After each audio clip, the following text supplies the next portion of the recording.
మత్స్య సహకార సంఘం ఆత్మకూరు నుండి 3,116,000 రూపాయల విరాళాలు అందజేసిన మత్స్యకారులు.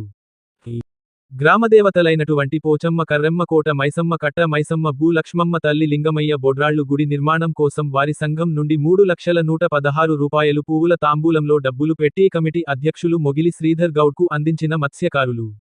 పెద్దమ్మ గుడి పునర్నిర్మాణ కమిటీకి అధ్యక్షులు డాక్టర్ మొగిలి శ్రీధర్ గౌడ్ ఈ సందర్భంగా గ్రామ దేవతల గుడుల నిర్మాణాలకు తమవంతు సహకారం అందించిన మత్స్యకార సంఘం వారికి ప్రత్యేక ధన్యవాదాలు తెలిపారు.